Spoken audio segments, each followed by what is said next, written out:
Tremblement de terre apocalyptique au Maroc. Appel à la repentance. Jésus-Christ revient bientôt. Le légendaire festival satanique et blasphématoire Burning Man, stoppé par Dieu.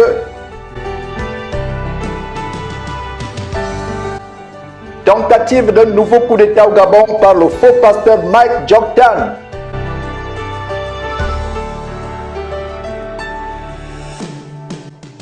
Un étudiant camerounais tue ses deux frères en sacrifice rituel pour sa secte.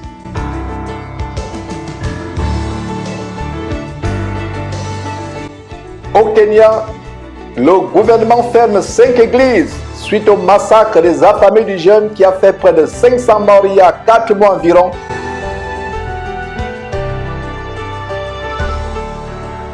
Voilà le sommaire du tour du monde des actualités internationales qui affectent les chrétiens à travers le monde en ce grand jour de l'an de grâce 2023, le samedi le 9 septembre. Commençons ce tour du monde en allant du côté du Maroc avec ce breaking news, ce tremblement de terre apocalyptique qui, avec le bilan provisoire, fait déjà près de 1000 morts. Donc voilà un tremblement de terre qui a secoué le Maroc. Et nous vivons, mes frères et sœurs, la fin des temps. S'il y a un chrétien qui doute que nous vivons la fin des temps, je crois que ce chrétien ne vit pas sur terre. Il vit peut-être sur notre planète. Les signes de la fin du monde sont là, avec toutes sortes de choses abominables, des catastrophes naturelles, des bruits de guerre. Et justement, le Seigneur Jésus, en Matthieu chapitre 24, nous avertissait sur ces signes annonciateurs de la fin du monde. Vous pouvez lire, par exemple, en Matthieu chapitre 24, à partir du verset 6, Matthieu chapitre 24, verset 6, « Vous entendrez parler de guerre et de bruit de guerre. Gardez-vous d'être troublés, car il faut que ces choses arrivent. Mais ce ne sera pas encore la fin. Une nation s'élèvera contre une nation et un royaume contre un royaume. » C'est le cas de la guerre en Ukraine. L'Ukraine envahie par la Russie. C'est à nouveau. Une nation s'élèvera contre une nation et un royaume contre un royaume. Il y aura en divers lieux des famines et des tremblements de terre. Tout cela ne sera que le commencement des douleurs. Voilà, mes frères et sœurs, des avertissements. Comme vous voyez ces images terrifiantes, ces secousses sismiques, cataclysmiques, apocalyptiques qui ont secoué le Maroc la nuit passée, la nuit du vendredi à samedi. Et voilà, mes frères et sœurs, des choses terribles qui se passent. Le monde est en souffrance, même la création souffre avec les abominations que lui infligent les hommes. Et d'ailleurs, suivons quelques témoignages. Une maison qui s'est écroulée sur des gens. Qu'est-ce qui s'est passé? La maison qui s'est écroulée là. Chaque secousse, on entendait les chiens aboyer, on savait que la secousse arrivait. Et j'ai jamais vécu ça, jamais un truc aussi violent. Il était pour moi 23h10 et on a entendu un énorme grondement, comme une sorte de RER, enfin un bruit très très très très puissant. Et là on s'est regardé avec ma meilleure amie, ça nous a interloqués. Et là d'un coup les secousses ont commencé. Alors c'était vraiment direct des énormes secousses. J'ai été un petit peu balancée. Et j'ai été prise de panique parce que j'avais déjà vécu malheureusement la tragédie d'AZF sur Toulouse, donc ça ressemblait énormément. Après notre dîner, je suis sorti avec ma femme dans la rue pour marcher un peu. Et juste après, nous avons senti trembler sous nos pieds. Ma femme a cru que c'était un hélicoptère. Moi, je lui ai dit, c'est un tremblement de terre. Soudain, les gens se sont mis à courir dans tous les sens dans les rues. Tremblement de terre, ce qui moi-même a permis même si c'était violent, de vite sortir de mon état de stress. Hein. Et puis là, on a commencé à sortir de la chambre parce qu'on a vu du plâtre tomber. Et là, à partir du moment où on est sorti de l'hôtel, effectivement, on a vu des fissures, tout le long du mur de l'hôtel. Là, on s'est dit, ah ouais, non, là, il faut courir. En courant, on a vu une jeune femme qui était tétanisée, on l'a récupérée avec nous. Et surtout, Notre-Dame qui n'arrivait plus à respirer. Respirez, madame, ça va aller, respirez. Madame, calmez-vous, madame. Respirez. Madame, Respirez, calmez-vous. ça va aller. Ça y est, non, ça va aller. C'est ouvert là. C'est ouvert là. Ouais. C'est ouvert. C'est ouvert? Oui. Il faut sortir de l'immeuble. On a commencé à vraiment s'inquiéter, c'est quand on a vu le personnel de l'hôtel, il y en avait un qui pleurait, l'autre qui priait, et puis on est arrivé à l'extérieur, et puis on a vu effectivement des gens qui sont sortis, je vous cache pas, à moitié dénudés, d'autres en peignoir, d'autres avec des couvertures. J'ai demandé au personnel. La province d'El Haouz, au sud-ouest de Marrakech. Dans la ville touristique, les dégâts sont énormes. Sur la célèbre place Jema El Fina, une mosquée s'est en partie effondrée. Le tremblement a été ressenti dans notre immeuble à 3 reprises. Les gens sont sortis dans la rue juste après. C'était la panique totale.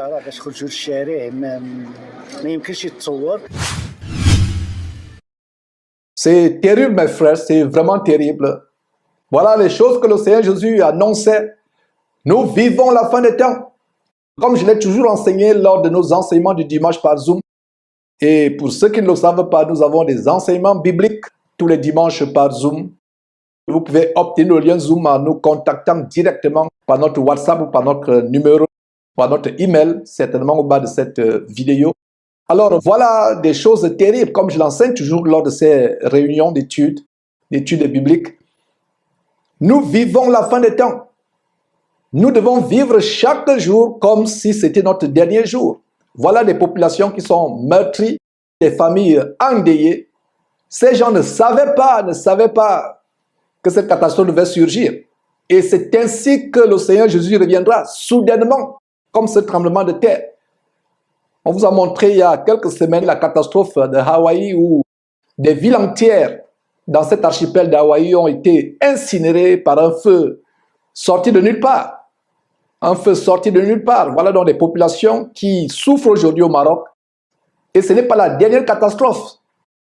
Toi qui suis cette émission actuellement, ne pense pas que la mort c'est seulement pour les autres. Ne pense pas que les catastrophes c'est seulement pour les autres. Ces catastrophes peuvent frapper ta ville, ton quartier, ton village. Soit un incendie, une inondation, soit un tremblement de terre, soit même un cambriolage. Si tu as envie, toi qui m'écoutes, chrétien ou non chrétien, c'est parce que la grâce de Dieu est sur toi. Nous ne sommes pas mieux, vous et moi, que les membres de ces familles qui sont aujourd'hui décédés, écrasés, engloutis dans cette catastrophe. Si toi et moi, nous sommes en vie, toi qui suis cette émission, c'est parce que la grâce de Dieu est sur toi. Dieu voulait que tu te repentes et que tu donnes ta vie sérieusement à Jésus-Christ. Si tu es un faux chrétien, un chrétien qui marche en califourchon, un pied en Christ, un pied dans le monde, ou si tu n'es pas encore véritablement chrétien, c'est l'occasion aujourd'hui pour toi, en regardant ces images effrayantes, de te repentir, de rechercher la face de Dieu. Beaucoup de personnes nous ont précédés dans le séjour des morts. Mourir n'est pas en soi une mauvaise chose. Ce qui est terrible, c'est mourir sans connaître le Seigneur Jésus-Christ. Mourir en étant en rébellion contre Dieu. Mourir n'ayant pas connu le Seigneur Jésus-Christ. Mourir sans être sauvé. Il est donné à tout homme de vivre une fois seulement. Après cela, vient le jugement. Beaucoup de gens vivent leur vie comme si ils devaient être éternels sur terre. D'autres pensent qu'après la mort, il n'y a plus de vie. Mais laissez-moi vous annoncer soit une bonne nouvelle, soit une mauvaise nouvelle selon votre cas. La bonne nouvelle, c'est que quand nous donnons notre vie à Jésus-Christ étant sur terre, nous vivons dans la sanctification, la haine du péché, la fuite du mal, la haine du mal. Nous vivons en communion avec Dieu, en obéissant à ses commandements. La bonne nouvelle, c'est que nous aurons la vie éternelle. Nous vivrons éternellement au paradis. La mauvaise nouvelle pour d'autres, c'est que si vous vous rebellez contre Dieu, si vous ne vous souciez pas de Dieu, vous vivez votre vie comme s'il n'y avait pas Dieu, vous votant dans les abominations, dans le péché, le meurtre, les avortements, les mensonges, les vols, la masturbation, la pornographie, la démo sexuelle, faisant les mauvaises choses, la prostitution, l'homosexualité et autres, sans vous soucier que Dieu existe, en vous trompant dans votre conscience que Dieu n'existe pas, que la vie s'arrête sur cette terre. Vous allez vivre éternellement en enfer. Ce tremblement de terre que vous voyez sur votre écran actuellement n'est rien comparé aux tourments, aux atrocités, à la souffrance indescriptible que ceux qui se seront rebellés contre Dieu vivront éternellement en enfer, dans ce lac de feu et de soufre que nous appelons communément enfer, qui ne s'éteint pas et qui ne s'éteindra jamais. Les gens souffriront, pleureront, grinceront les dents d'éternité en éternité. C'est l'occasion de se repentir avant qu'il ne soit trop tard. Ce n'est pas un amusement, ce n'est pas un jeu, ce n'est pas un slogan. Tout ce que je suis en train de vous dire, ce n'est pas des slogans vides de sens. C'est très vrai, c'est plus vrai que le fait que vous voyez cette émission actuellement. C'est très vrai. Le Seigneur Jésus revient bientôt. Voilà des signes annonciateurs, des signes pour nous repentir. Donc si tu suis cette émission, fais cette prière de repentance. Fais cette prière de repentance. Ce n'est qu'un modèle, ce n'est qu'un exemple. Tu peux prier selon tes propres paroles. La prière n'est pas une récitation d'ailleurs. Je ne donne qu'un exemple. Tu lèves cette prière en disant, Seigneur Jésus, je viens de suivre ce prédicateur. Je suis touché dans mon cœur. J'ai des remords. Ma vie jusqu'à présent a été une vie désagréable. Je ne t'ai jamais connu. J'ai été dans le mensonge, dans la fraude, dans le vol, dans la débauche sexuelle, la pornographie, les mauvaises choses sur Internet. J'ai été dans les sectes. J'ai été dans les mauvaises religions telles que l'islam, telles que le bouddhisme, ou la rose-croix, la franc-maçonnerie, ou les fausses églises évangéliques, où on tolère le péché, où les femmes s'habillent comme les prostituées. J'ai été dans ces choses, je ne te connaissais pas. Mais en suivant cet évangile que ce prédicateur donne, j'ai le cœur touché. Seigneur Jésus, aie pitié de moi. Fais-moi grâce de te connaître. Fais-moi grâce de connaître ton Père. Le Dieu créateur du ciel et de la terre, fais-moi grâce de le connaître. Tu es mort pour moi sur la croix. Je t'en supplie, fais-moi grâce de connaître ta parole à travers la Bible. Fais-moi grâce de te connaître. Pardonne-moi, je t'en supplie. Offre-moi le don de repentance. Efface mes péchés. Non seulement mes péchés, mais les péchés qu'ont commis mes parents et mes ancêtres. Je t'en supplie, aie pitié de moi. Viens dans ma vie. Je me répands, je regrette avec larmes les choses que j'ai faites qui sont abominables à tes yeux et aux yeux de ton Père. Seigneur Jésus, délivre-moi. Seigneur Jésus-Christ, aie pitié de moi. Je veux être éternellement au paradis avec toi. Je ne veux pas aller dans cet endroit, dans ce lac dont parlait cet homme, ce lac de feu et de soufre, cet enfer qui ne s'éteindra jamais. Viens dans ma vie. Transforme-moi. Manifeste-toi à moi. Fais-moi connaître ta parole qui est dans la Bible. Merci Seigneur Jésus. C'est en ton nom que j'ai prié, au nom de Jésus-Christ. Amen. Voilà mes frères. Nous allons poursuivre du côté des États-Unis avec une autre catastrophe naturelle, de terribles pluies, des pluies torrentielles, diluviennes, qui ont perturbé un abominable festival, un festival légendaire, satanique, blasphématoire, le festival Burning Man qui est célèbre aux États-Unis. C'est ce que nous allons évoquer après cette petite pause.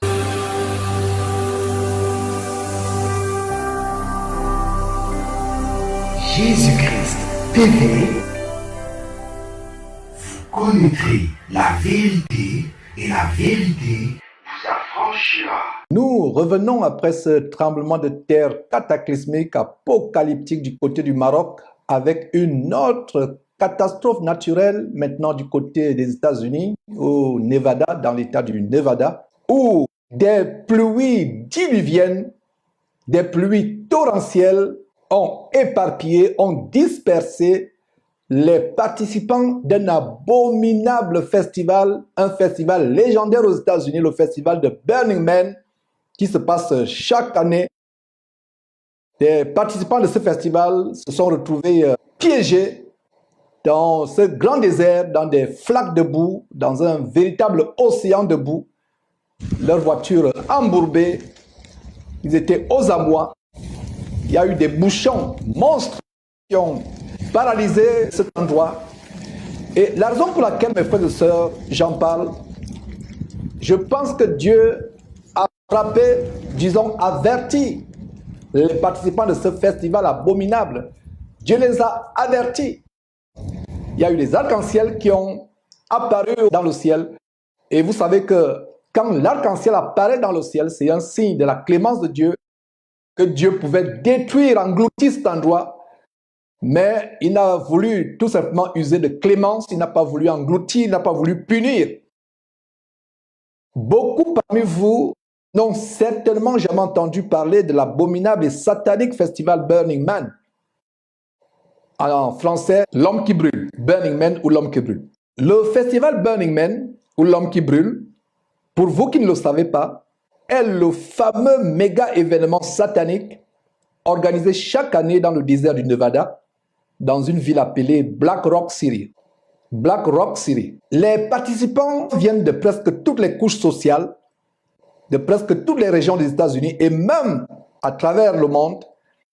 Et ces participants sont parmi les êtres humains les plus pervers, les plus possédés par les démons, les plus débauchés de la planète Terre. Ils construisent des choses bizarroïdes, des cauchemardesques que même Hollywood ne peut pas imaginer. Hollywood ne saurait imaginer.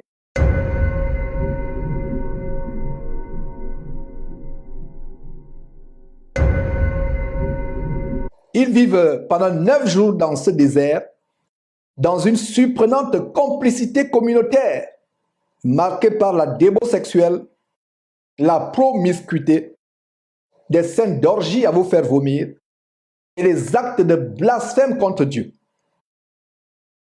Au terme de ces 9 jours, ils brûlent une gigantesque statue, une méga statue, représentant un homme.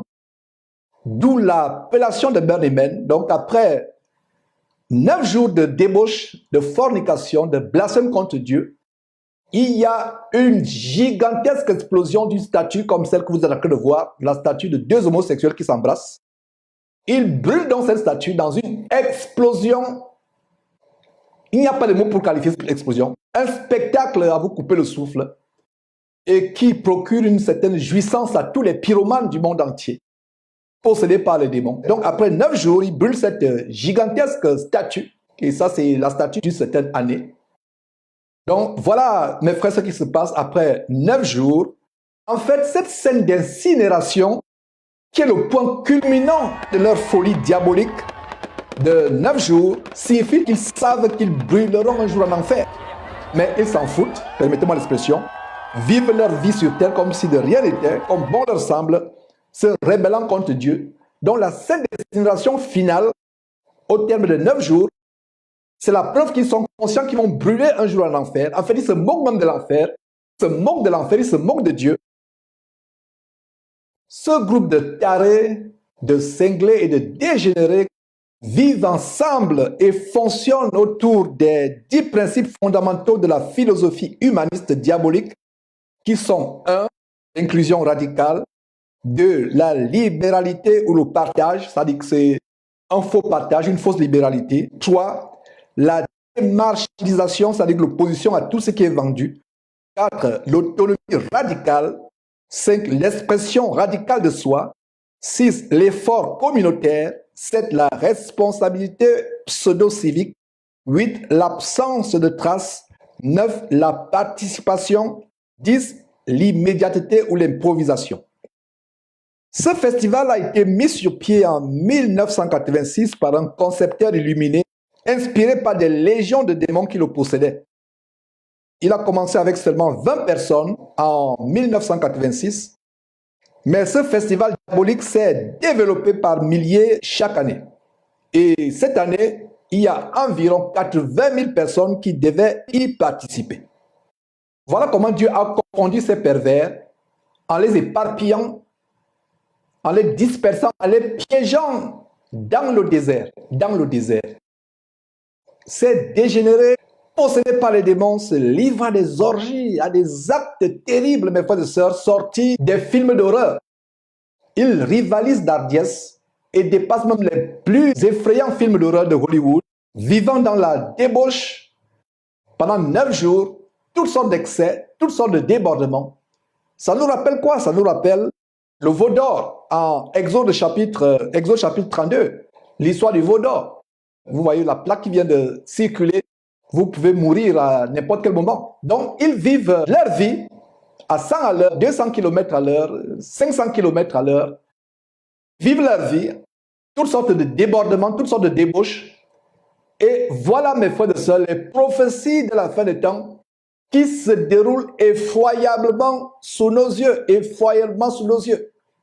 Les gens dans la fin des temps, y compris les faux chrétiens, vivent dans le débordement de plaisir. Ils aiment le plaisir plus que toute autre chose. Passionnés de plaisir. Aimant le plaisir plus que Dieu. D'ailleurs, ils n'aiment même pas Dieu. Vous voyez, des symboles de suicide, comme vous venez de voir cette femme pendue. Des choses terribles. Ils s'amourachent, forniquent, la bestialité. Ils vont avec des animaux au vu au-dessus de tout le monde. L'homme va avec l'homme au vu au-dessus de tout le monde. La femme va avec la femme au vu au-dessus de tout le monde. Il y a des statues gigantesques avec des symboles sataniques, toutes sortes de dégénérés à travers le monde. Ils construisent des choses cauchemardesques, comme je l'ai dit, des choses bizarroïdes. Et tout un symbole, rien n'est par hasard. Tous ces objets monstrueux qu'ils construisent, en fait, ils représentent les démons. D'ailleurs, la plupart de ces concepteurs, de ces inventeurs qui font ces choses sont inspirés par les démons qui leur inspirent à faire ces choses. Regardez un homme sorti de terre. En fait, c'est l'homme qui se rebelle contre Dieu, l'homme qui défie Dieu, l'homme qui pense qu'il peut s'en foutre de Dieu, permettez-moi l'expression, qui peut vivre sa vie sans se soucier de Dieu. Donc voilà comment Dieu a frappé par une tornade ce festival diabolique de célébration à Satan. Le péché à un niveau, est-ce que vous saviez que des choses comme ça se passent à travers le monde? Ici aux États-Unis. Les États-Unis, c'est la Sodome et la Gomorre des temps de la fin. Et les gens de Ninive, les gens de Sodome et Gomorre, nous jugeront. Regardez les orgies qui se passent en plein jour. Des gens qui forniquent, qui font des choses terribles. Des choses qui se passent en plein jour. C'est terrible. Regardez cette ville gigantesque dont le tracé ressemble à un dessin inspiré par les extraterrestres. Et vous et moi, nous savons que c'est des démons. Ils se livrent au plaisir, à la débauche, à la perversité, tous les jours. Pendant 9 jours. C'est tout ce qu'ils font. Et vous voyez, les gens de toute la société, du bas de l'échelle sociale jusqu'au sommet de l'échelle sociale, ils se déguisent, on ne sait plus qui est qui. Ils vivent dans une complicité communautaire surprenante. En fait, c'est la rébellion contre Dieu. Ils passent le temps à brûler toutes sortes de choses, à construire, à brûler, parce que leur principe, c'est que dès qu'ils ont fini le festival, ils brûlent tout, ils ne laissent pas de traces. Voilà. Les pyromanes qui sont là, ils font des incendies spectaculaires. C'est l'euphorie, c'est la liesse. Les gens possédés par les démons. Pendant 9 jours de débauche, de dérèglement, d'excès. En fait, ces gens ne savent pas qu'ils vivent déjà l'enfer sur terre. Ils se moquent de Dieu. Mais on ne se moque pas de Dieu. Ce qu'un homme aura sémé, il le récoltera aussi. Voilà. Ça fait près de 20 ans que je vis aux États-Unis. C'est que cette année que j'ai entendu parler de ce festival diabolique, de Burning Man. À cause de quoi? À cause des pluies qui ont inondé cette partie du désert du Nevada, transformant le désert du Nevada en océan de boue, qui a piégé les participants à ce festival diabolique. Ils brûlent même à la fin de ce festival. Ce mot de l'enfer, voilà la signification qui est derrière. L'enfer n'existe pas. L'enfer, c'est une illusion. Il défie l'enfer. Il défie Dieu. Mais ces flammes que vous voyez sont ainsi annonciateurs des flammes de l'enfer que beaucoup connaîtront éternellement. Ces flammes spectaculairement gigantesques sur votre champ, peut-être ne les brûlent pas. Mais les flammes de l'enfer les brûleront s'ils ne se repentent pas éternellement. Il n'y aura pas de fin. De siècle en siècle, de millénaire en millénaire, jusqu'à l'éternité. L'éternité n'a pas de fin. L'éternité n'a pas de fin. Donc voilà mes frères et sœurs, ce qui se passe. Les cris de joie, la liesse, l'euphorie populaire en général. Et là, c'est environ 100 000 personnes. Dans une vaste étendue du désert du Nevada, chaque année, les gens posent le plaisir. Quand la Bible disait parler de plaisir à la fin des temps, voilà l'extrême de plaisir. Nous vous ouvrons les yeux. Le monde dans lequel nous vivons a atteint un autre niveau. La décision derrière le studio, c'était est-ce qu'il faut monter ces images, est-ce qu'il ne faut pas les montrer. Après la décision finale, il faut les montrer pour que les gens sachent à quel point la dépravation a atteint un niveau tellement élevé. Les chrétiens ne doivent pas avoir part à ces choses. Et écoutez-moi, frères et sœurs, il y a des membres des églises qui sont dans ces séminaires, dans ce festival. Il y a des caravanes des membres de soi-disant églises américaines qui y vont. Parce que le chrétien aujourd'hui n'a plus le discernement. Le chrétien aujourd'hui pense que c'est normal, on va aller s'amuser, we're gonna have fun, comme on dit en anglais. On aura du plaisir, on va s'éclater. Il y a les caravanes des églises américaines qui vont dans ce séminaire. Et ils n'ont pas de discernement. La Bible dit que nous devons sortir des ténèbres. Nous n'avons aucun rapport avec les ténèbres. Il n'y a aucun rapport. La Bible dit sortez du milieu d'eux. Si vous êtes un chrétien francophone, ou peu importe le chrétien que vous êtes aux États-Unis, soi-disant chrétien, et vous assistez à ces choses, comme vous venez de voir, l'assimilation de la pendaison, et vous partez de là, vous avez un esprit de suicide. Vous avez toutes sortes d'esprits. Il y a des gens qui vont là-bas par suivisme. Et c'est à vous que je m'adresse. Vous, chrétiens francophones, peu importe là où vous venez, d'Europe, d'Afrique, qui vivent aux États-Unis, que vous soyez même américain et vous pouvez comprendre ce que je suis en train de dire. Vous assistez à ces choses par suivisme parce que vous voulez accompagner un ami, avoir un week-end, et les places vendent depuis des mois. Et il n'y a même plus de places. Donc, 6 mois à l'avance, les places sont déjà réservées. Il n'y a plus de places vides. Voilà ce qui se passe. Les gens courent vers les plaisirs débridés. Beaucoup savent ce qu'ils sont en train de faire. Les organisateurs savent ce qu'il y a derrière. Ils blasphèment contre Dieu. C'est là où vous pouvez exprimer votre homosexualité, exprimer votre pédophilie, exprimer votre bestialité. Il y a même des sections réservées aux handicapés. Les gens qui ont des problèmes de mobilité incroyables. Un handicapé paraplégique, paralytique, devrait avoir plus la crainte de Dieu par rapport à son statut. Il est déjà paralysé, on doit le porter. On les porte, certains sur les brancards, d'autres sur les chaises roulantes. On les porte pour qu'ils assistent à ce spectacle macabre. C'est terrible, mes frères et sœurs. Je ne savais pas que des choses comme ça se passaient aux États-Unis. Oh, mes frères et sœurs. Quand je dis souvent que les États-Unis, c'est la Sodome et Gomorrhe des temps modernes, c'est même plus que Ninive. La génération de Ninive, la génération de Sodome et de Gomorrhe, au jour du jugement, se lèveront et diront, grand Dieu, tu nous juges sévèrement, mais regarde, ceux-là nous ont dépassé 1 milliard de fois dans la débo sexuelle, dans la perversité, dans la méchanceté, dans le blasphème contre Dieu. Ils nous ont dépassés. C'est terrible. Rien n'est par hasard.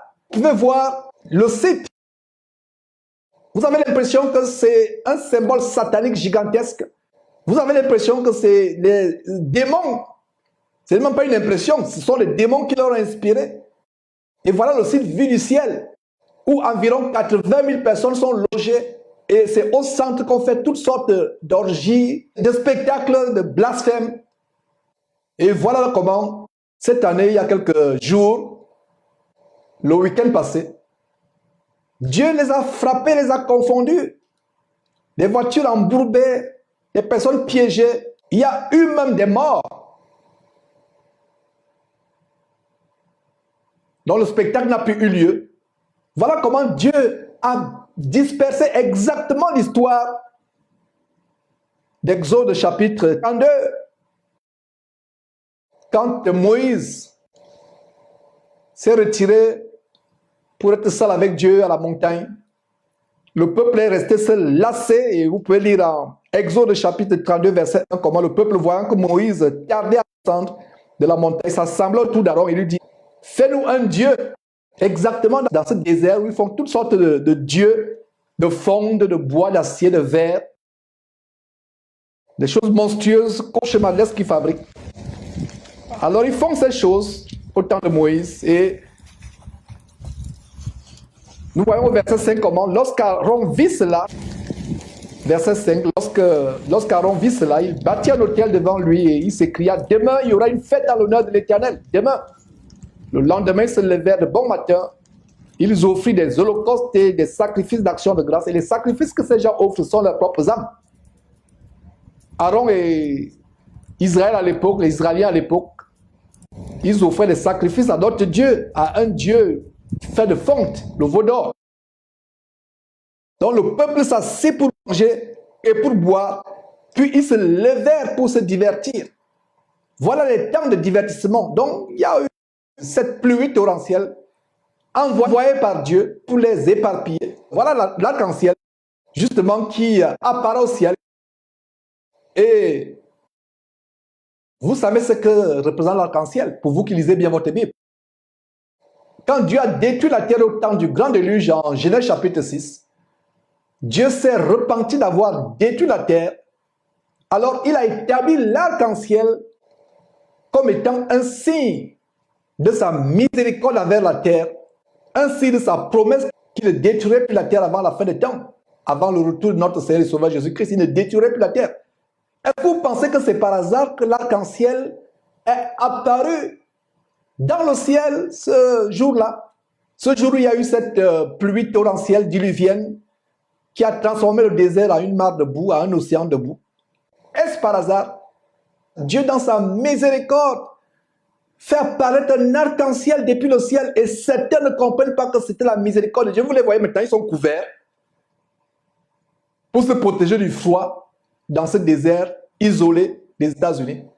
Et justement, vous voyez cette main, selon les informations que nous avons reçues, il y a eu une épidémie soudaine d'Ebola dans ce camp. Vous voyez la main d'un participant qui a des pustules sanguinolentes et peut-être purulentes. Voilà, l'Ebola, subitement, mes frères et sœurs.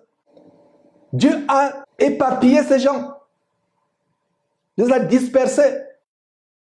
L'arc-en-ciel que vous voyez, c'est la preuve que ces gens auraient pu être totalement tués ce jour-là. Est-ce que vous voyez comment notre Dieu est miséricordieux?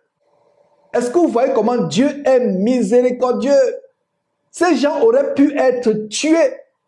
Comme au temps de Moïse, justement, il y a eu aussi des serpents brûlants venus du ciel. Une autre catastrophe, la terre s'ouvre, engloutit les gens qui se sont rebellés contre Moïse au temps de la grande révolte de Corée. Donc Corée était l'instigateur. Le tremblement de terre qu'il y a eu au Maroc aurait dû se produire au désert du Nevada.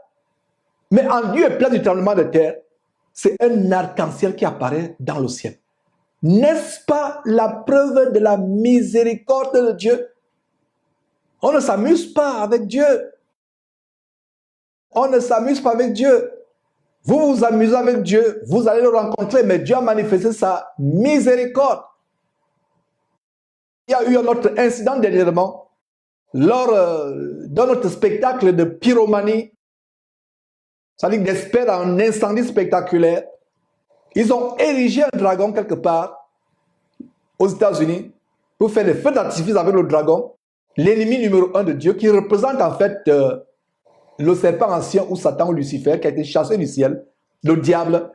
Et qu'est-ce qu'on a vu? Selon la vidéo qu'on vous a montrée, vous pouvez d'ailleurs revoir cette vidéo, le monstre qui a été érigé, le dragon a pris feu, il s'est brûlé à la stupéfaction générale.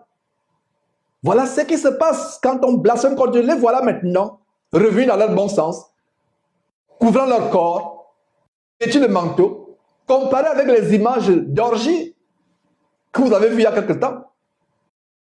Dieu les a remis à l'ordre, leurs sens reprouvés, des voitures embourbées, des hommes et des femmes en pleurs.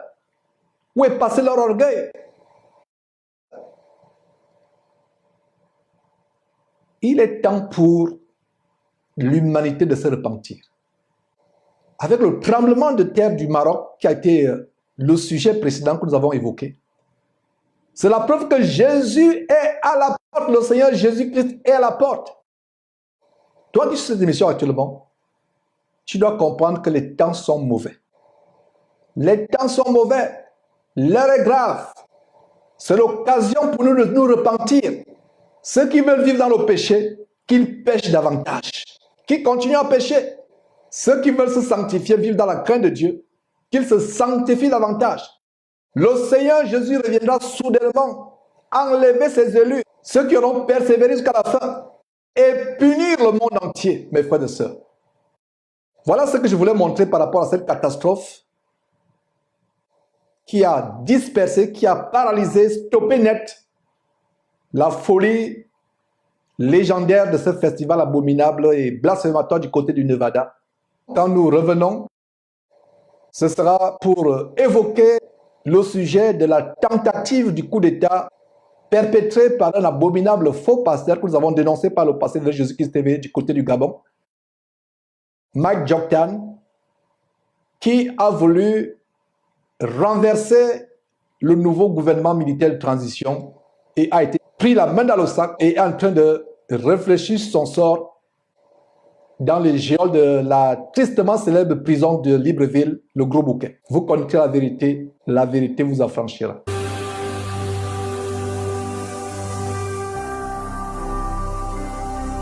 Jésus-Christ TV, vous connaîtrez la vérité et la vérité vous affranchira. Nous poursuivons cette émission en allant du côté du Gabon, où un abominable faux pasteur qu'on a toujours dénoncé derrière cette trompette, Mike Joktan, un pasteur vampireux, escroc évangélique, franc-maçon, fait actuellement face aux foudres de la justice gabonaise, où il est en garde à vue dans la tristement célèbre prison du Gros Bouquet à Libreville au Gabon, la capitale du Gabon. Voilà un pasteur soi-disant qu'on a toujours dénoncé. Quand on dénonce ces bandits comme Mike Joktan de la criminalité évangélique en bande organisée avec les Marcelo Tunassi, Mamadou Karambiri, Raoul Wafo, Yves Castanou, la liste est longue. Quand nous les dénonçons, vous pensez qu'on exagère. Quand on les expose comme étant des pasteurs escrocs, vous pensez qu'on exagère. Quand on les dénonce en tant que pasteurs vampireux, se nourrissant du sang, des sacrifices humains, des victimes sacrifiées sur des plages au Gabon, dans les rues, dans les quartiers au Gabon, se nourrissant du sang humain, de la chair humaine. Voilà ce Mike Joktan, vampireux pasteur vampireux, qui voulait faire couler le sang. Alors que l'armée gabonaise a évité à couler du sang de plusieurs Gabonais en arrachant le pouvoir de l'ancien dictateur Ali Ben Bongo. Et je précise que nous ne faisons pas la politique derrière cette trompette. Notre mission, c'est d'amener les gens à aller au ciel. Nous ne faisons pas de la politique, nous n'avons pas de parti pris. Nous exposons les faits tels qu'ils sont. L'armée gabonaise a empêché une terrible effusion de sang qui devait être plus grave que celle de 2016 où des manifestants, des opposants contestant les élections, probablement truquées, ont été massacrés par l'armée gabonaise sous l'instigation du président déchu il y a quelques jours, Ali Ben Bongo. Alors, le sang des Gabonais, la coulée, l'effusion du sang des Gabonais a été évitée. Et voilà comment Mike Joktan est surpris en flagrant délit d'instigation, de fomentation d'un nouveau coup d'État. Et comme vous allez le suivre dans quelques instants, il a été interpellé, arrêté, mis aux arrêts à la frontière entre le Gabon et la Guinée équatoriale, où il se rendait pour solliciter l'intervention de notre dictateur qui, depuis des années, a affamé le peuple, massacré une bonne partie de la population, étouffé le peuple. Voilà donc, il se rend en Guinée équatoriale solliciter l'aide de notre sanguinaire. Et voilà donc un pasteur qui, soi-disant, prêche la parole de Dieu, c'est le Christ. Mais aujourd'hui, ce breaking news nous donne raison. Un pasteur qui est supposé gagner les âmes à Jésus-Christ, transformer les gens, amener les gens à fuir le péché, à se convertir, à devenir de véritables disciples, le voilà qui va s'associer à un sanguinaire pour faire couler le sang. Parce que quand il y a un coup d'État, il y a coulé du sang. S'il n'avait pas été interpellé, et si la Guinée équatoriale, avec son armée, aidait la fraction politique de ce faux pasteur, Mike Dioktan, à renverser la junte militaire actuellement au pouvoir, il devait avoir une bataille, il devait avoir une catastrophe, une coulée, une effusion de sang. Voilà un faux pasteur. Voilà, ces faits aujourd'hui nous donnent raison. Et vous qui êtes dans ces épiceries évangéliques au Gabon, sortez de là en courant. Un pasteur ne fait pas la politique. Nous ne faisons pas la politique. Nous ne nous émixons pas dans les choses de ce monde. Montrez-moi un seul verset dans la Bible où un disciple de Jésus-Christ a fait la politique. Si vous avez votre pasteur qui fait la politique, fuyez-le plus que la mort. C'est un sataniste. Fuyez-le, fuyez-le, fuyez-le plus que la mort. C'est un sataniste qui couche sur le même lit avec des francs-maçons, se faisant sodomiser dans les loges franc-maçonniques, sodomisant lui-même d'autres personnes, mangeant la chair humaine, buvant le sang humain. Voilà les choses que nous dénonçons. Ce monsieur a été mis aux arrêts. La lettre qu'il tient en main, il allait en Guinée équatoriale la remettre au dictateur Teodoro Obiangema, afin que le pouvoir de Malabo les aide, lui et sa fraction politique, les aide à renverser la junte au pouvoir qui, soi-disant, est au pouvoir de manière transitoire, soi-disant. Donc, voilà mes frères et sœurs, les choses que nous dénonçons, nous ne menons pas la politique. La politique, c'est le dernier de mes soucis. Notre mission derrière Jésus-Christ TV, c'est d'amener les gens au ciel. C'est d'amener les gens à être transformés, à changer. Un vrai chrétien est soumis aux autorités. Un vrai chrétien n'est pas opposant. Un vrai chrétien ne milite pas dans un parti d'opposition. Parce que militer dans un parti d'opposition signifie que vous vous opposez à l'autorité établie. Et je pense véritablement sur la base de la parole de Dieu que toute autorité établie vient de Dieu. Maintenant, je n'aimerais pas ouvrir un débat d'opinion. Je n'aimerais pas ouvrir un débat d'opinion. C'est votre opinion si vous pensez qu'il y a des autorités qui ne viennent pas de Dieu. Mais la Bible nous dit que les autorités sont établies par Dieu. Si Dieu permet que telle autorité vienne au pouvoir, même au travers de la fraude, même au travers, n'est-ce pas, du sang humain qui va faire couler, même au travers des massacres des populations, c'est Dieu qui l'a permis. Dieu permet tout. Alors, voilà ce monsieur qui se rendait en Guinée équatoriale solliciter l'aide d'un sanguinaire. D'un sanguinaire, un autre président sanguinaire, il va solliciter l'aide pour que le gouvernement transitoire gabonais, le gouvernement de la junte militaire en transition, entre guillemets, soit bouté hors du pouvoir. D'ailleurs, suivons quelques extraits du reportage par la chaîne de télévision GMT qui relaie cette information. Terrible. C'est le scénario le moins improbable de ce feuilleton post-élection générale 2023. Partenaire politique privilégié du Comité pour la transition et la restauration des institutions, dirigé par le président de la transition, le général Brice Clotaire Oligui Nguema, la plateforme Alternance 2023 semble s'effriter. Outre le départ inattendu de Raymond Donsima pour incompréhension interne, les heures s'assombrissent autour de ses membres.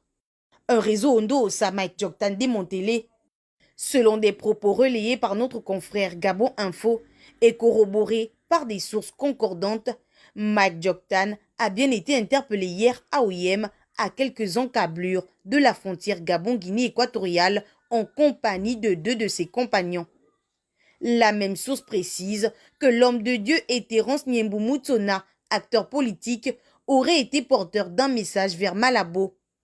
Dans la dite missive, le professeur Albert Ondo-Ossa appellerait Teodoro Obiangema Mbazogo à le soutenir dans sa quête de pouvoir, qu'il résume en rétablissant sa victoire. Si les forces de l'ordre n'ont pas donné les indications sur le lieu de leur garde à vue, tout porte à croire que ce serait OB2. Les preuves semblent parler d'elles-mêmes. Les 2 candidats à la dernière élection présidentielle sont aperçus avec 2 lettres et des liasses d'argent. Voilà, vous-même, vous venez de voir. Vous venez d'écouter ce que ce monsieur a fait. Voilà un soi-disant pasteur et la parole de Dieu dit que le nom de Dieu est blasphémé. Allons dans la parole de Dieu. Romains, qu'est-ce qu'on voit? Qu'est-ce qu'on voit dans Romains chapitre 2, verset 24? Notez ce verset, s'il vous plaît. Le nom de Dieu est à cause de vous blasphémé parmi les païens, comme cela est écrit. Voilà ce que les païens vont penser de notre Dieu et de notre Seigneur Jésus-Christ. Ils vont dire que ces chrétiens sont des sanguinaires, c'est des putschistes. Voilà un pasteur putschiste. Mes frères et sœurs, pasteur putschiste. Pasteur putschiste. Au lieu d'être dans son soi-disant temple, d'abord, ce temple-là, le véritable temple, n'est pas un amas de pierres, de briques de béton, de fer, de ferraille, de vitres. L'église n'est pas un bâtiment. Voilà un homme qui est censé prêcher l'évangile, gagner les âmes. Mais qu'est-ce qu'il fait? Il devient un putschiste pour verser le sang.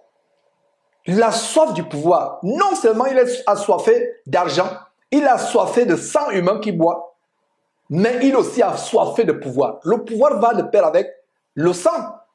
Le sang et l'argent. Assoiffé d'argent, assoiffé de pouvoir, assoiffé de sang. Le voilà qui se mêle dans une histoire terrible et qui pourra croupir en prison pendant des années.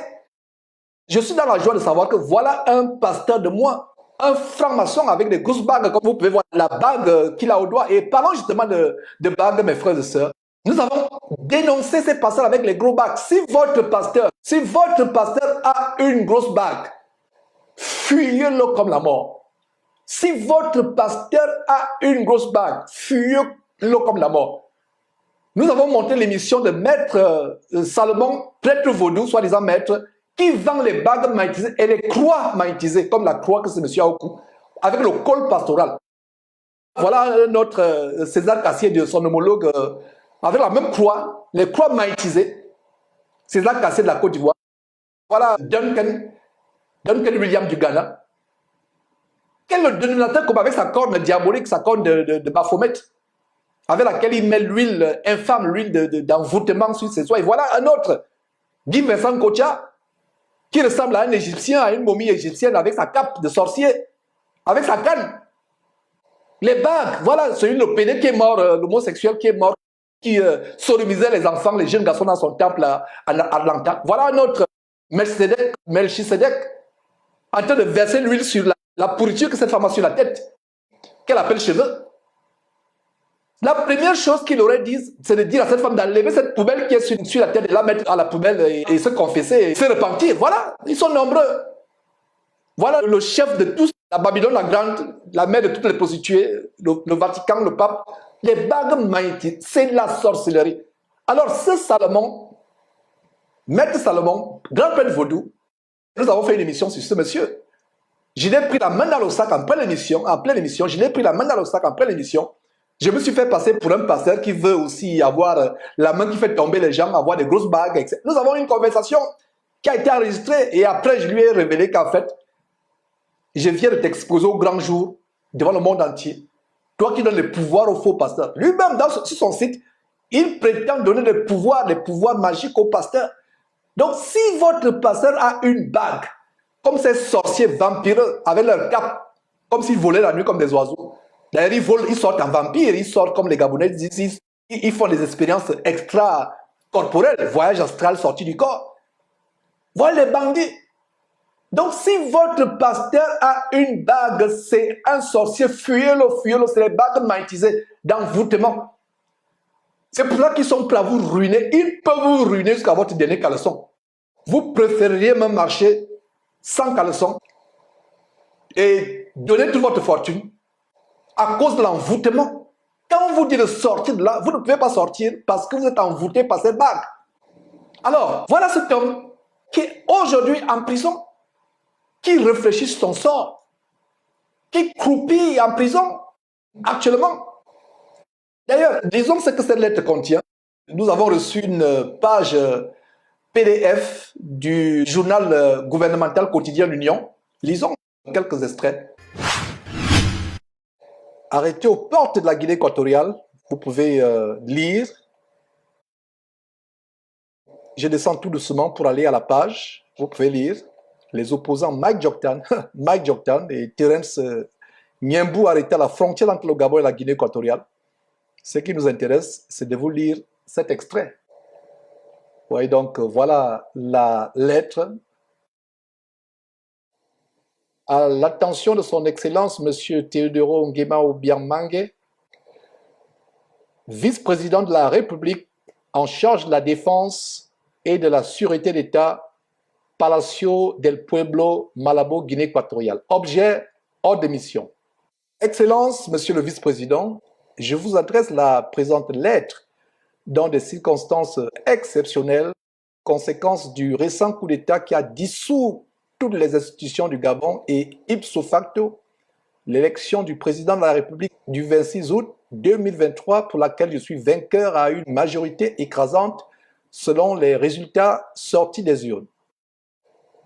Tout d'abord, nous sommes au paragraphe 2, tout d'abord, permettez-moi de vous exprimer ma profonde gratitude pour le soutien et l'aide que vous avez généreusement apporté en faveur de la stabilité et la prospérité de la nation gabonaise et du peuple gabonais jusqu'à présent. En raison des circonstances sécuritaires et politiques actuelles, il m'est malheureusement impossible de me rendre personnellement auprès de vous pour discuter de la situation qui prévaut au Gabon. Pourtant, ma détermination à restaurer l'ordre constitutionnel dans notre pays demeure inébranlable. À cet effet, j'ai l'ainsi honneur de solliciter que vous receviez 3 émissaires qui sont des collaborateurs proches et dévoués afin de rétablir l'ordre constitutionnel dans notre nation. Il s'agit de M. Mike Joktan, ancien candidat à la présidence et directeur de campagne du candidat Ondaosa, M. Terence Nyembu Moussona, ancien candidat à la présidence et directeur adjoint de campagne du candidat Ondaosa, M. Saint-Éric Zouondan, conseiller spécial du candidat Ondaosa en charge des missions spéciales. Comptant sur votre sollicitude, votre diligence et votre soutien, je vous prie d'agréer, Excellence, Monsieur le vice-président de la République, l'hommage de mon profond respect. Signé, professeur Albert Ondaosa, candidat à l'élection présidentielle au Gabon.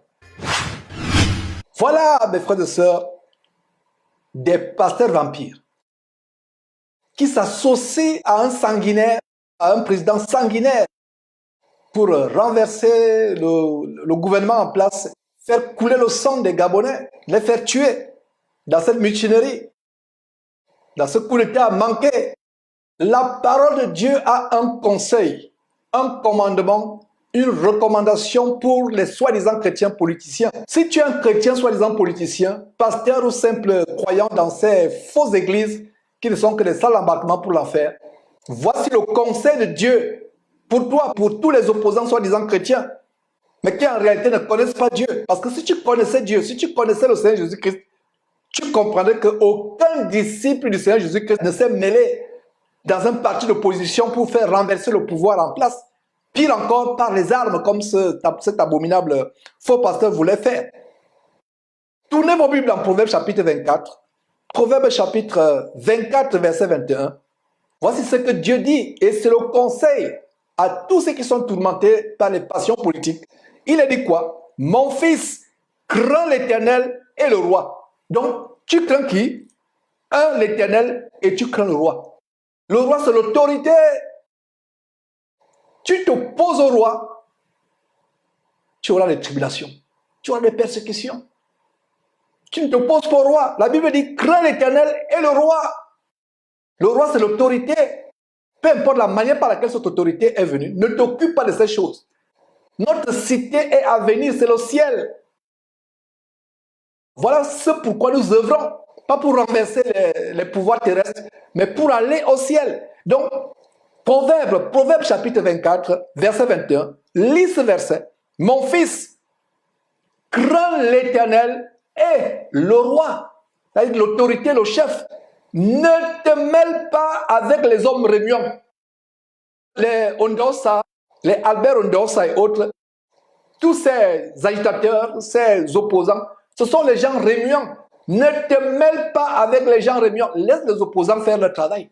Laisse ceux qui s'agitent faire leurs agitations. Ne te mêle pas. Tu te mêles avec les gens remuants. Tu recevras ta punition, ton châtiment. Tu vas souffrir.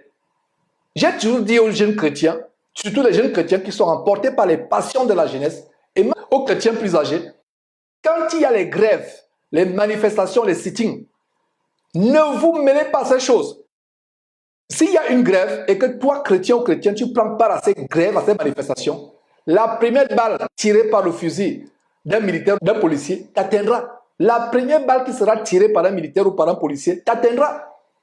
Parce que Satan en veut plus aux chrétiens qu'à tous les êtres humains. Satan en veut à tous les êtres humains. Il hait la race humaine, mais il hait particulièrement les chrétiens. La première balle qui sera tirée te touchera, toi, soi-disant chrétien.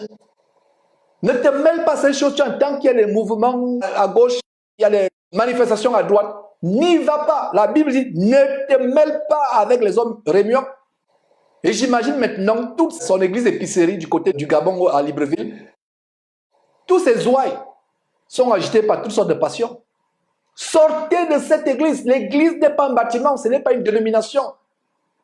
L'église, c'est tout ce qui, à travers le monde, adore le Seigneur Jésus-Christ, adore Dieu, sont véritablement convertis, vivent selon les commandements de Dieu et du Seigneur Jésus-Christ, son Fils. J'aimerais avoir un dernier verset pour ce genre de faux pasteurs, et vous qui les suivez, dans 2 Pierre chapitre 2, qui parle des faux pasteurs. Quand on dénonce les faux pasteurs, vous dites qu'on exagère. Voilà Pierre, l'apôtre Pierre, le merveilleux aîné, le merveilleux grand frère Pierre dans la foi, qui nous a précédés dans la foi, inspiré par Dieu. Voilà comment il dénonce les faux pasteurs, les faux prophètes. 2 Pierre chapitre 2, 2 Pierre chapitre 2 verset 1.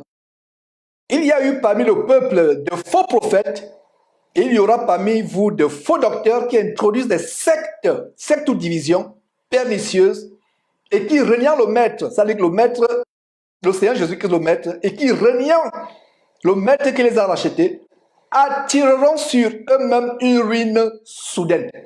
Voilà la ruine soudaine que ce faux pasteur vient de s'attirer lui-même. Voilà la ruine soudaine. Il pensait que son coup devait réussir, il pensait qu'il ne devait pas être attrapé. Voilà comment Dieu l'expose publiquement.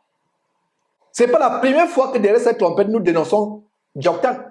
Il aurait pu être tué, mais s'il est encore en vie, c'est l'occasion pour lui de se repentir.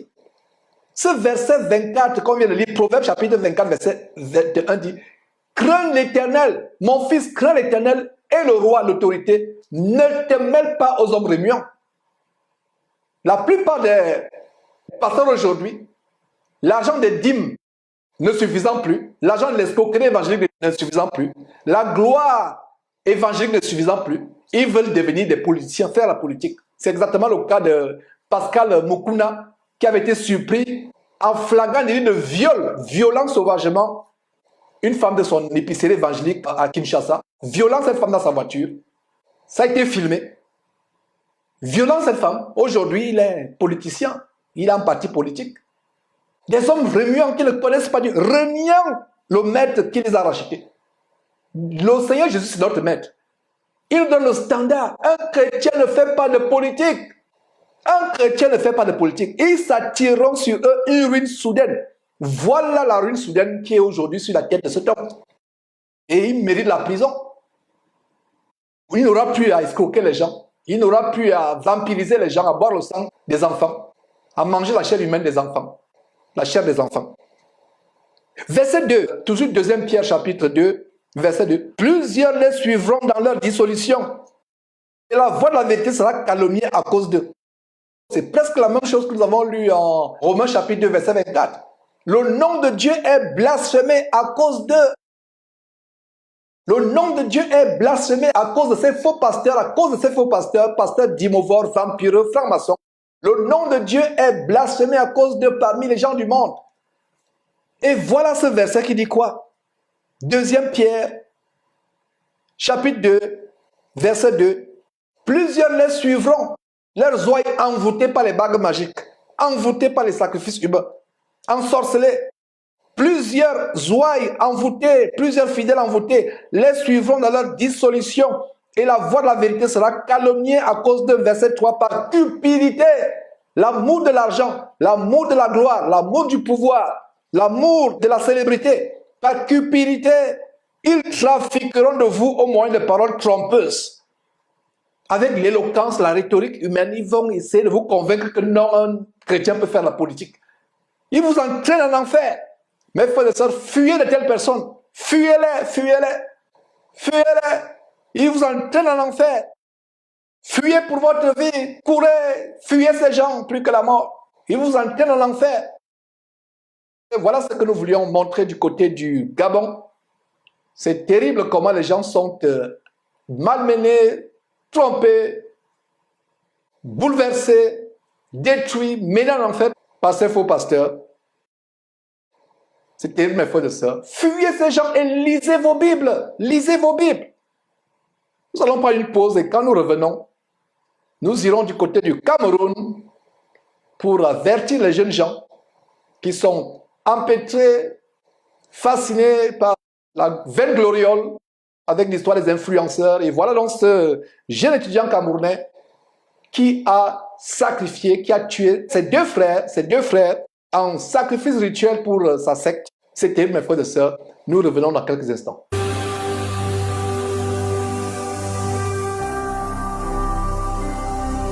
Jésus-Christ TV, vous connaîtrez la vérité et la vérité vous affranchira. Nous allons maintenant au Cameroun avec cette triste et désolante nouvelle, une nouvelle funeste, une nouvelle macabre de ce jeune étudiant camerounais qui a tué en sacrifice rituel ses deux frères. Voilà ce que nous avons toujours déploré derrière cette trompette en exhortant les jeunes, en amenant les jeunes à se convertir. La jeunesse de cette génération des temps de la fin, une jeunesse tiktokée, une jeunesse influencée par des influenceurs de Satan, comme je les ai exposés il y a 2 semaines environ, des soi-disant influenceurs, mais qui sont influencés par Satan, entraînant beaucoup de jeunes en enfer. Donc voilà ce jeune qui appartient à une secte. Et beaucoup de jeunes gens aujourd'hui, dans ces temps de la fin, la plupart désœuvrés, sans emploi, pour contourner les méfaits du chômage, sont obligés d'entrer dans les sectes où ils vendent leurs âmes à Satan pour la vaine gloriole, la gloire passagère et éphémère. Voilà donc ce jeune qui, comme la plupart des jeunes aujourd'hui sur les réseaux sociaux, les soi-disant influenceurs, eux-mêmes influencés par Satan, comme je le dis souvent, entraînant d'autres jeunes en enfer. La mode aujourd'hui, c'est l'oisiveté, l'amour de l'argent facile. On est prêt à tout faire. On vous a montré derrière cette chaîne de télévision beaucoup de choses, des choses vraiment désolantes pour lancer l'alerte. Des personnes qui sacrifient père, mère, enfant. Vous avez vu par exemple cette jeune Ivoirienne qui pleurait lors d'une émission radio comment elle avait tué sa mère chez le marabout. Elle voulait être riche, sortir de la misère, de la pauvreté. Le marabout lui a dit de jeter une pierre sur le miroir et tuer sa mère. Et sa mère, sur le champ, est décédée. Quand elle se rend à la maison, elle trouve que sa mère est morte. Elle avait ce poids dans le cœur depuis des années et elle est allée dans une célèbre émission radio du côté d'Abidjan pour se confesser. On a vu des influenceurs mourir et avant de mourir, confesser comment ils ont tué les membres de leur famille. Le diable est un menteur. Il vous donne une vaine gloriole, quelques broutilles, quelques miettes, quelques pièces de monnaie d'une main, mais l'autre main a un poignard pour vous poignarder, pour vous égorger et pour vous entraîner en enfer. Voilà ce jeune homme étudiant aujourd'hui, auteur d'un fratricide, ayant tué ses deux frères et en direction pour la prison. Je pense qu'il pourra bien réfléchir sur son sort et peut-être se repentir et donner sa vie au Seigneur Jésus-Christ. Mais ce qui est déplorable, c'est que ces deux frères qui ont été assassinés n'auront pas l'occasion de se convertir, de donner sa vie à Jésus-Christ. C'est tellement triste, mes frères et sœurs. Voilà la jeunesse aujourd'hui. La plupart des jeunes désœuvrés, oisifs, faisant face aux affres du chômage, sont obligés de se tourner vers le monde mystérieux, satanique des marabouts, des sectes pour soi-disant décoller. Ils se font sodomiser. On a exposé il y a quelques mois le phénomène de porte-à-porte, ces influenceurs qui vont à Dubaï manger des excréments humains. Ils s'affalent au sol et ces bourgeois, entre guillemets, de Dubaï, du Moyen-Orient, défectent dans la bouche de ces jeunes Africains. Suivons le reportage de cette nouvelle macabre, reportage fait par la chaîne locale au Cameroun, la chaîne Equinox Télévision. C'est terrible. Devant le poste de gendarmerie de Mabanda, Carolin Atonfak est apparu plutôt serein. Ce jeune, c'est lui qui a donné la mort à ses deux frères cadets dans la nuit de samedi à dimanche dernier au lieu dit Mankwata. Qu'est-ce qui l'a poussé à poser cet acte? Le mis en cause dit ne pas comprendre lui-même. C'était commis de manière inconsciente, pas de manière involontaire, mais c'était juste un acte comme cela. D'après le chef de poste de gendarmerie de Mabanda, Carolin Atonfak, 24 ans, aurait avoué être membre d'une société secrète qu'il a intégrée lors de son passage comme étudiant à l'université de Tchang. C'est de cette organisation secrète qu'il aurait reçu instruction de procéder à des sacrifices humains, notamment celles ou alors ceux de ses deux frères. Carolin avait la charge de garder ses deux petits frères depuis 3 mois. Une mission reçue de sa maman qui s'est récemment expatriée en Europe. C'est alors que ce licencié a introduit du somnifère dans une boisson qu'il a servi à ses deux cadets, Alex Zé, 8 ans, et Assom Chéné, 6 ans. Il utiliserait ensuite 2 oreillers pour les étouffer mortellement. Et je précise ici que l'intéressé, au moment des faits, sous réserve d'une expertise médicale, a agi délibérément et jouissait de toutes ses facultés physiques et mentales. Après près d'une semaine de garde à vue, au poste de gendarmerie de Mabanda, Carolin Atonfak sera présenté au parquet du tribunal de grande instance du Vouri ce vendredi. C'est absolument terrible, c'est affligeant mes frères, ce que vous venez de suivre. Un détail tellement important, ce monsieur dit, il ne sait pas ce qu'il a appris. Il a dit la vérité. Quand vous confiez votre vie à Satan, vous êtes envoûté, vous êtes possédé, vous n'êtes qu'un canal par lequel les démons tuent d'autres personnes, égorgent d'autres personnes, boivent le sang des personnes, mangent la chair humaine. Vous n'êtes qu'un canal. Ce jeune homme vient de dire qu'il ne sait pas ce qu'il a appris. Il regrette aujourd'hui. Et beaucoup sont ceux qui ont tué leurs parents, leur mère, leur père, leurs frères, leurs cousins. D'autres doivent coucher avec les animaux. D'autres doivent faire des choses abominables, des choses qu'on ne saurait même pas nommer, pour avoir la gloire, la richesse. La meilleure chose que vous pouvez avoir, c'est le salut en Jésus-Christ. Mieux vaut vivre pauvre sur cette terre, mais aller au ciel. Le diable vous donne quelques broutilles, quelques miettes, quelques pièces de sous, quelques pièces d'argent, quelques sous, pour un temps, mais pour vous entraîner en enfer éternellement. Peut-être ce jeune a suivi les dénonciations, les alertes que je fais derrière cette trompette. Jésus-Christ TV. Peut-être qu'il n'a pas suivi. Mais certains qui ont suivi continuent à se faire embobiner par des sectes. Et nous avons d'ailleurs un commentaire du côté du Sénégal. Nous avons un commentaire du côté du Sénégal. Et c'est justement un jeune Camerounais qui envoie ce commentaire par WhatsApp. Qu'est-ce qu'il dit?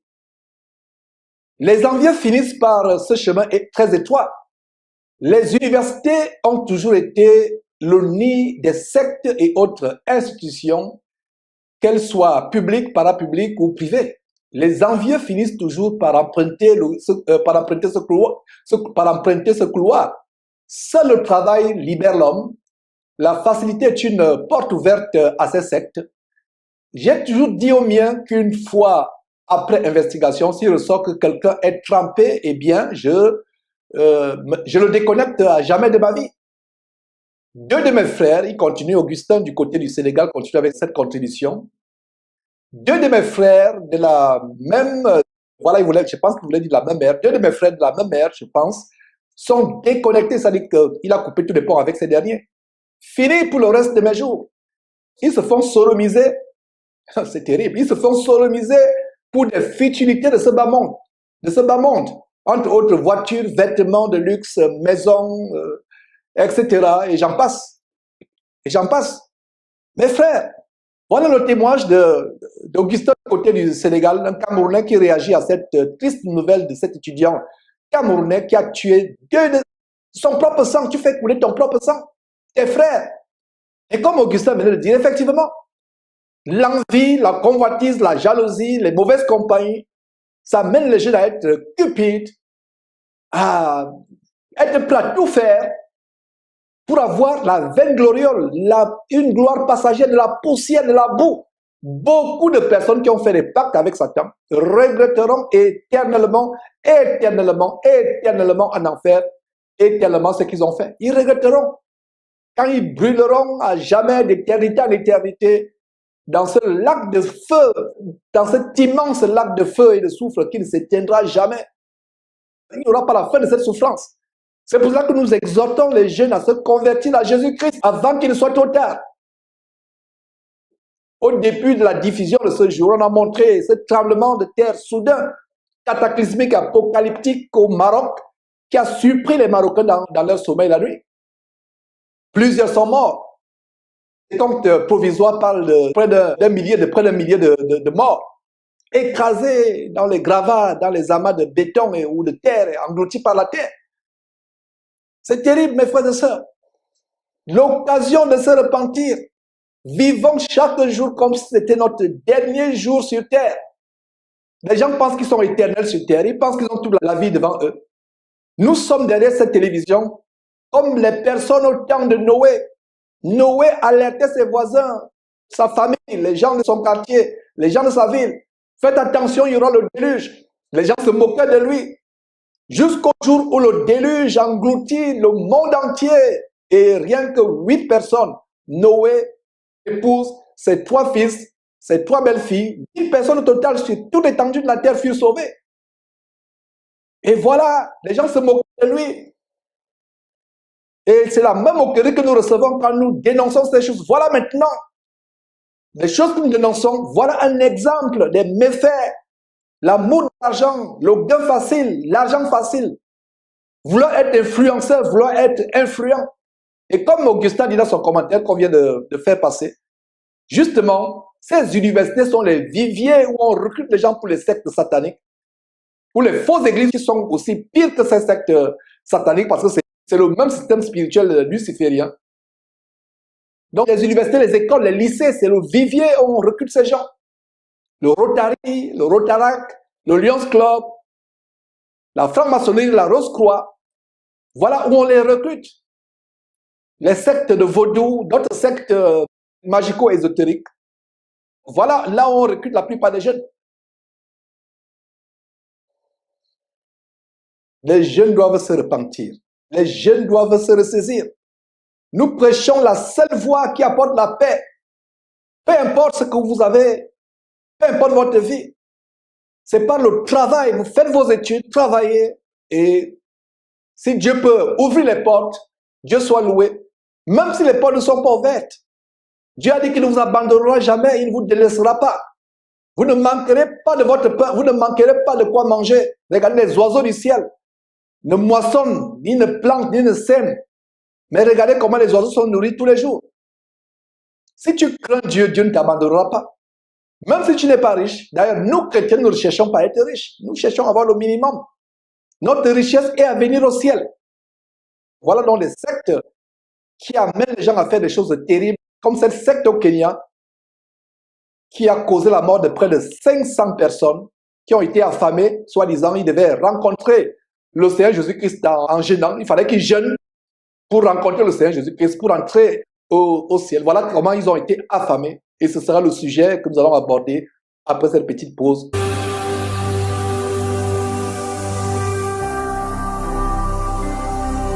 Jésus-Christ TV, vous connaîtrez la vérité et la vérité vous affranchira.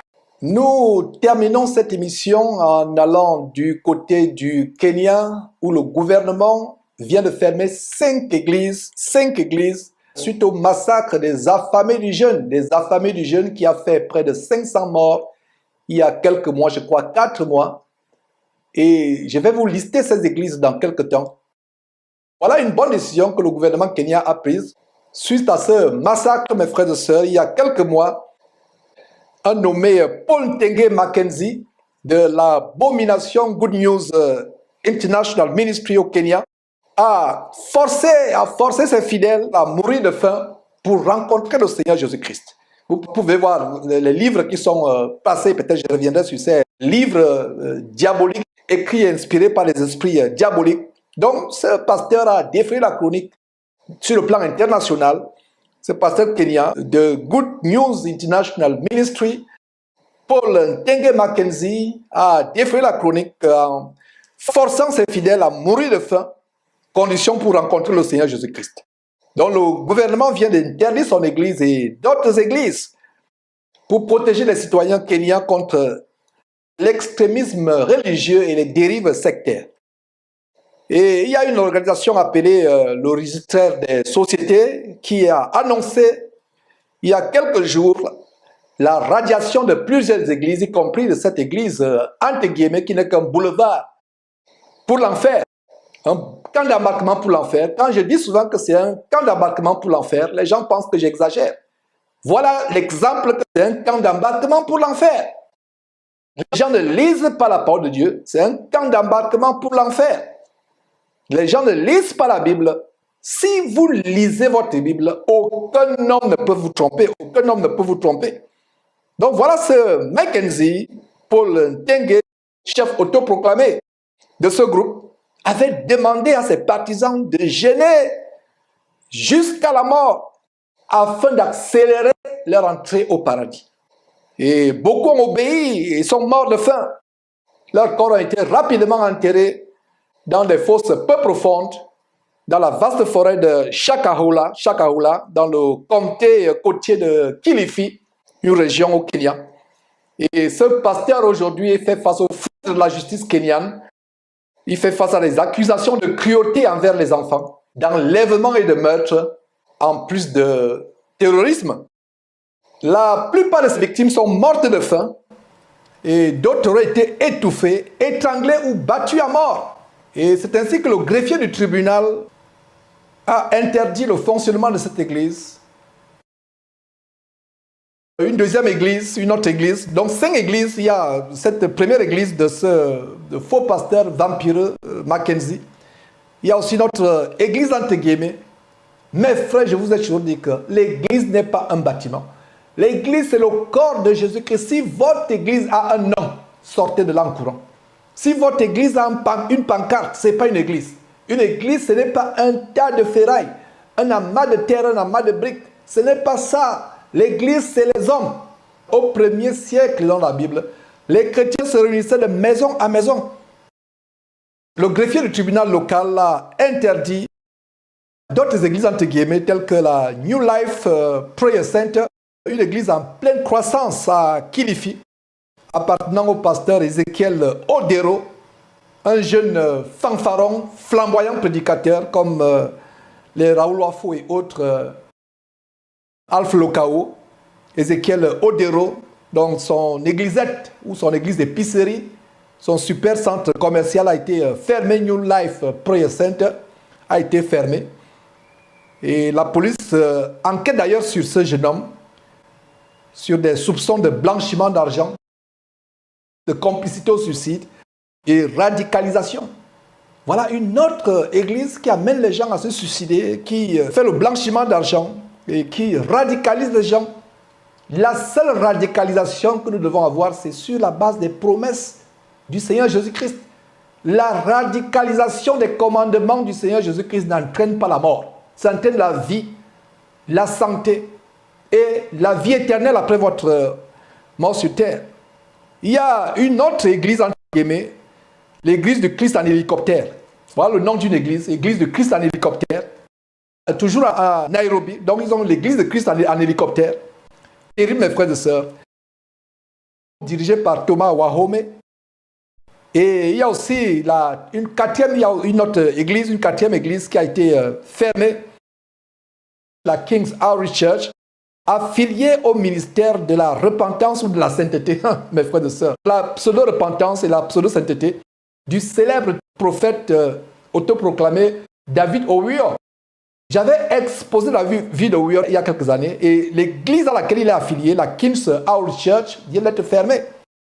Et le propre chauffeur de David Oyelowo, qui est mort d'ailleurs, sacrifié, avait témoigné comment David Oyelowo devait se déshabiller dans la brousse et adorer un immense, un gigantesque serpent qui devait apparaître.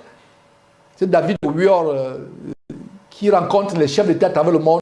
Des cortèges présidentiels, on doit balayer la rue avant qu'ils ne passent. On doit balayer les rues avant qu'ils ne passent. On doit nettoyer au savon les rues avant qu'ils ne passent.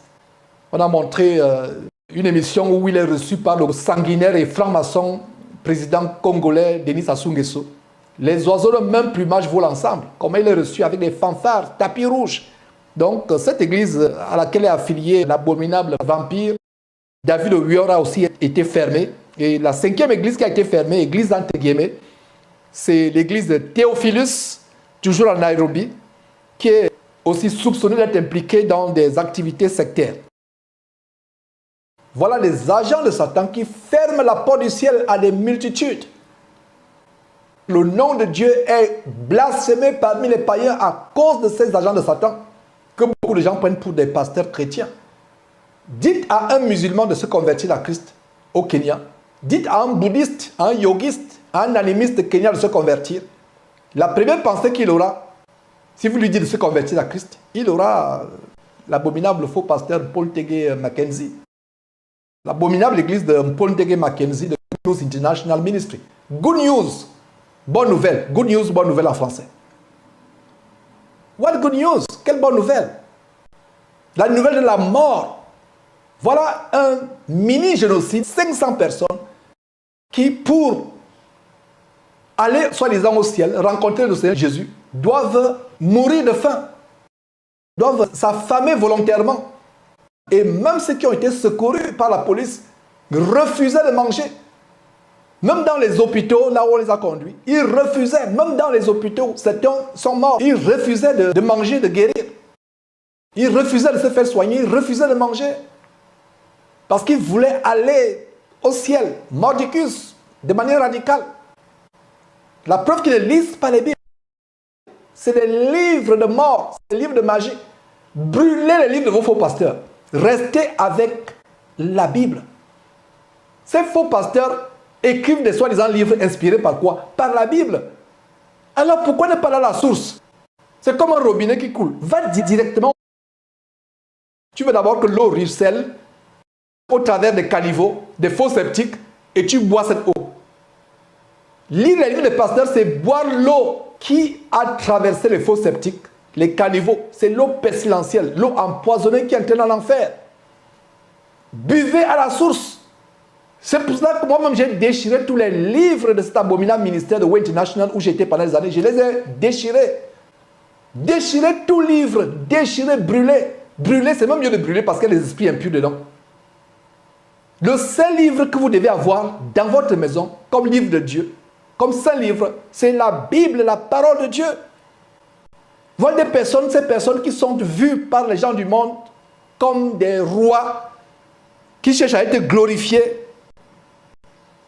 Voilà comment un révérend prêtre catholique, révérend entre guillemets, le prêtre catholique lui-même est dans l'abomination.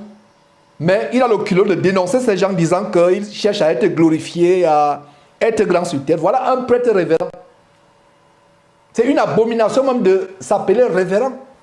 Ce révérend Omolo Uko, c'est déjà une abomination de s'appeler révérend. Révérend, c'est le titre qui revient seul à Dieu. Et voilà, mes frères et sœurs, des choses qui se passent. Nous sommes dans la joie de savoir que ces églises entre guillemets, les églises d'épicerie ont été fermées. Mais faites un peu le ratio, la proportion. Le Kenya, avec une population d'environ 53 millions d'habitants, a 4000 églises d'épicerie. Et voilà 5 qui viennent d'être fermées. Donc, le ratio, c'est quoi? 0,0000001% des églises qui ont été fermées.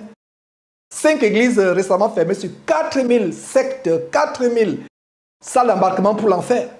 Ces églises qui poussent partout, dans tout coin de rue, dans les grandes villes africaines.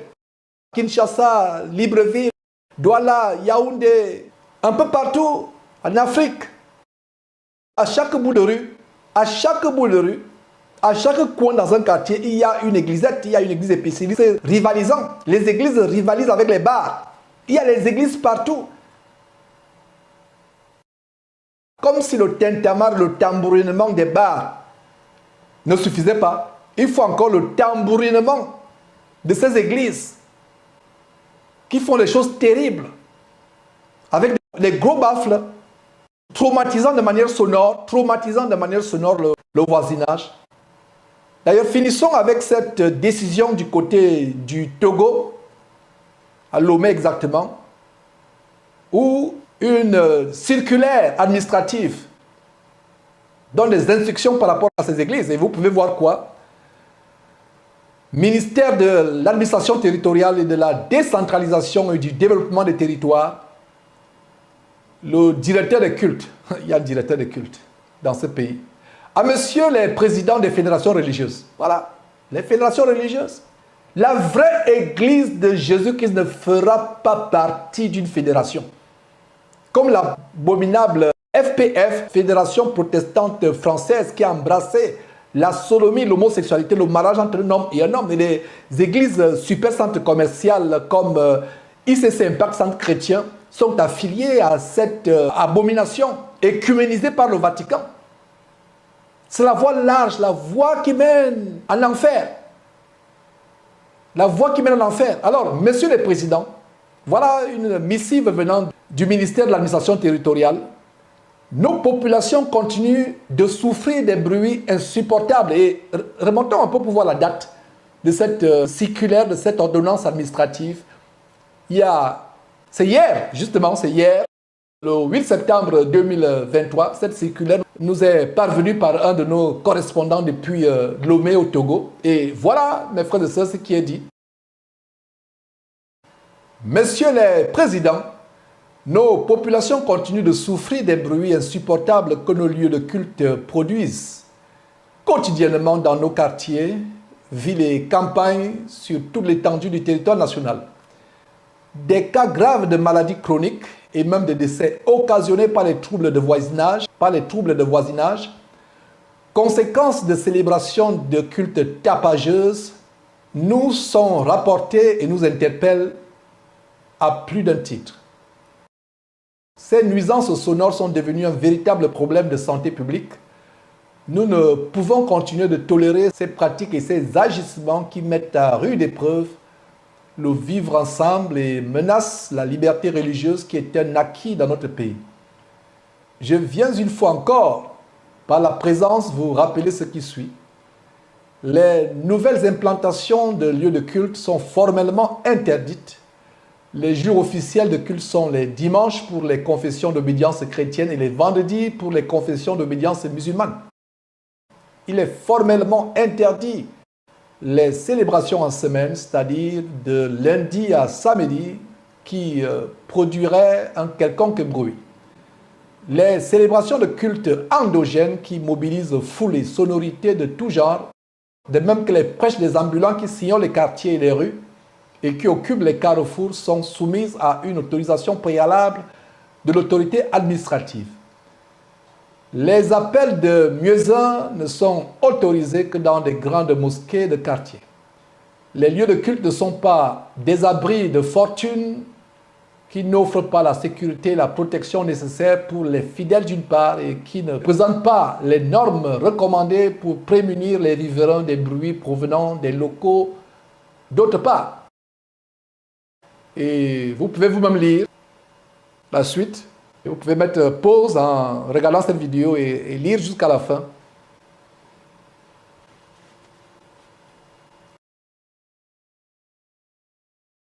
Au regard de ce qui précède, je vous invite à nouveau à prendre vos responsabilités et à instruire vos membres afin que chacun se conforme aux règles minimales de vivre ensemble dans la cité. Voilà comment le gouvernement se mêle aux choses dont il ne devrait pas se mêler. Si les gens appliquaient la parole de Dieu, ils comprendraient que l'église se passe dans les maisons. Et même dans les maisons, quand vous vous réunissez, quand vous chantez les cantiques, comme Jésus chantait les cantiques avec ses disciples dans l'intimité, n'élevez pas la voix de telle manière que les voisins seront dérangés, exacerbés par vos louanges. Maintenant, si vous êtes dans un endroit éloigné des voisins, vous pouvez chanter à tue-tête, tambouriner vos louanges si vous voulez. Mais si vous êtes à proximité des voisins, les églises de maison doivent se réunir dans la discrétion, dans le calme, dans la sérénité. Donc voilà, mes frères et sœurs, des choses que nous voulons montrer aujourd'hui. Le peuple de Dieu doit être libéré de ces oiseleurs, de ces voleurs, de ces bandits évangéliques. C'est un plaisir de faire cette émission aujourd'hui et nous rendons grâce à Dieu qui a rendu disponible cela. Abonnez-vous à nos chaînes YouTube, à nos pages Facebook pour ne rien rater de ces émissions qui ouvrent les yeux à plusieurs selon le retour que j'ai. C'est la fin des temps, mes amis. Le Seigneur Jésus revient bientôt. Beaucoup doivent avoir les yeux ouverts. Le secret, c'est d'aller dans la Bible, examiner la Bible, de vous y conformer. Vous vivrez heureux sur cette terre. Et à la fin de votre séjour sur terre, vous irez éternellement au ciel où il y a une joie, un bonheur indescriptible. Vous connaîtrez la vérité vous affranchira. À la prochaine émission, Dieu voulant.